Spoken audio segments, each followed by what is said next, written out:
almost. They're ready. Big field, 16 runners, and they sent on their way from the 1200-meter mark. It was a good enough beginning. Torero began well across the inside with Coastal Path. They well in there with great times going off to show the lead. War Launch, We Old Chommies on the stand side. Fiery Duke races just off them. Then came Emerald Flame. Charlie Malone is midfield. Towards the outside, Jackson, Mississippi, Call Me Mr. Greenlight, and Pisces. Further back towards the inside is Gimme a Diamond. Then came Vars Voter, followed behind those by Picture the Moment, who races well back in the field with Valerian Sword. 600 meters left to go, and down the center, War Launch, a narrow leader with great times. Emerald Flame, Fiery Duke, the yellow and green is still right there. Coastal Path across the inside. Then came Torero, Gimme a Diamond, followed by Charlie Malone and We're All Chommies and Call Me Mr. Green Light. 300 meters left to go. It's War Launch in front. Down the inside, Coastal Path, Torero. Here comes Charlie Malone down the center with a storming run. Towards the outside is We're All Chommies. In front is Torero from Charlie Malone. Coastal Path is between them. Also got a big chance too. Coastal Path, Charlie Malone towards the stand side, and Torero, a great finish here. Down comes to the line, and I give it to Coastal Path just. Coastal Path maybe from down the outside, Charlie Malone, and along the inside, Torero, and three-way short-head go. Well, three-way short-head go. They were all produced at the same time. War Launch led them down into the last 300 from Fiery Duke and great times. Here's Coastal Path, the marked right colours across the inside, the black and orange. Torero's the far side. The old Nick Clarkson colours. I remember those were the late Nick Clarkson's colours right along the inside. And closest to us is Charlie Malone in the Harry Govender blue and green colours. Very close indeed. Coastal Path, Torero, and Charlie Malone in a three-way short-head go. I haven't had any confirmation yet. I thought in the call, Coastal Path. I thought in the slow motion, Torero. Well, finishes don't come too much more exciting than a three-way tussle, heads up, heads down. But it's Coastal Path who scores. Doesn't matter how far you won by, it just matters that your nose got there first. And Coastal Path, Richard Free and Alan Kreef got that right. Smiling today, Shoes, who is the groom of Coastal Path. He's seeing to his charge at the moment.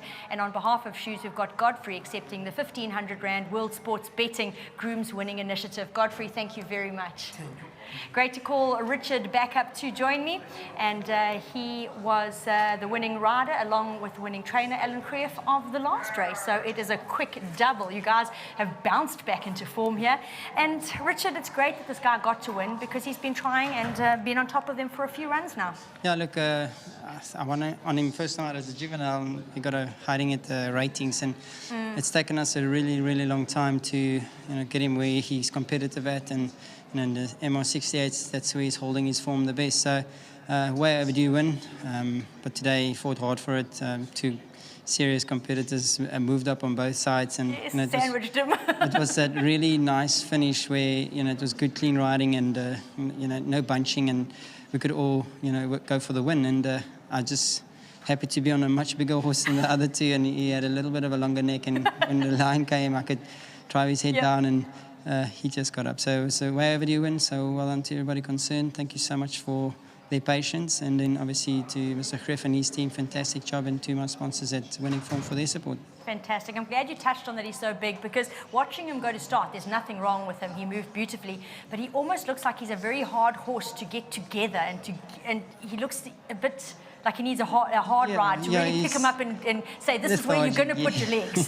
Very much. He's lethargic and he takes his time, but he's got that nice big striding action, and today I wasn't reluctant to try and give him a chance. I think we've spent enough time on him trying to switch him off and do things, and he's now found his true rhythm and the way he likes to run. So it was a great win, even though every time he runs a good race they keep knocking him a point or two, and sort of closed the margin between myself and Torero, because Torero beat me last time and I gave him 6 points, which I thought was quite harsh, for a 0.25 beating, and so thank you to the handicapper for that.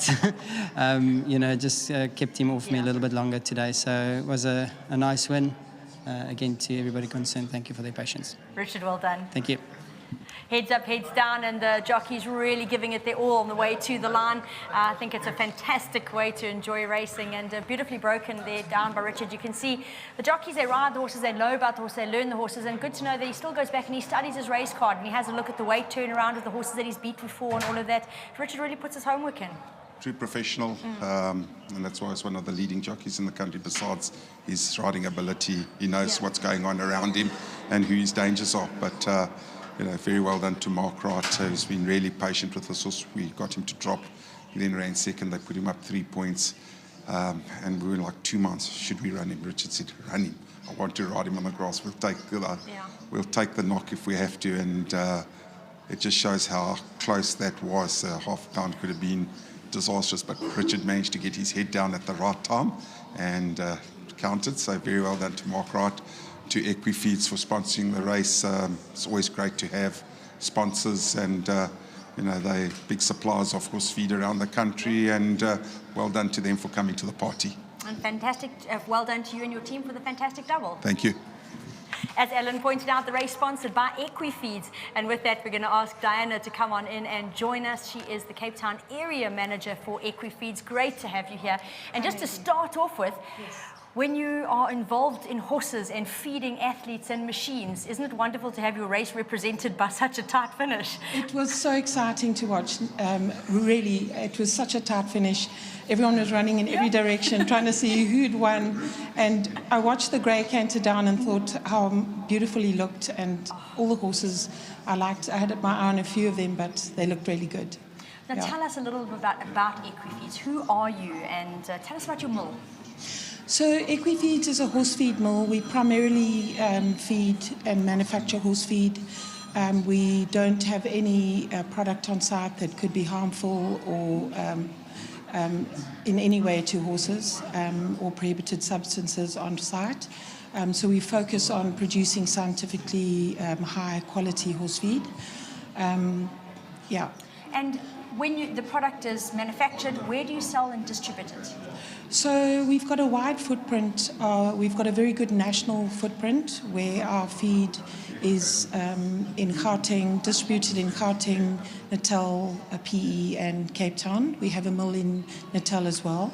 And we also have an international footprint where we very competitively take on the international brands successfully and producing food for the Far East, Middle East and Africa.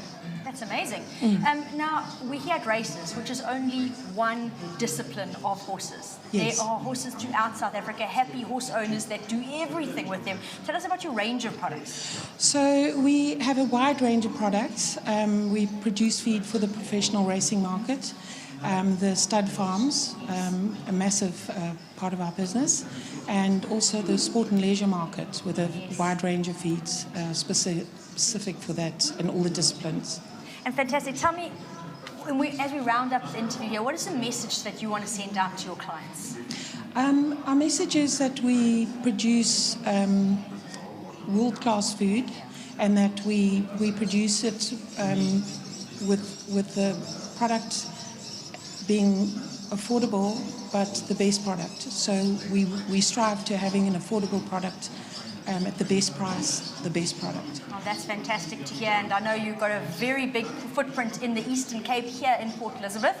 I'm an avid feeder of Equifeeds. Oh, that's good to hear. Yeah, so great to meet you. Glad that you could make your way down to the Eastern Cape to join us. I hope you're thoroughly enjoying yourself. It's been such a lovely day and so nice to give back to our clients and have that's what I wanted to point out. Yes. You are actually here supporting people that feed horses from your brand, and you're giving back to them as well. I think that really speaks volumes about your company. So congratulations. It's lovely that Sunshine Coast Eventing could host this event, and we thoroughly enjoying the day. So thank you very much. Fantastic to have you here, Thank Diana. you. Brilliant. Great to meet Diana, hear a little bit more about Equifeeds. Great that they could be involved in such an exciting race. And once again, huge congratulations to our local stud, Ascot, with the Global View bred individual winning here for Alan Creef and Richard Fourie.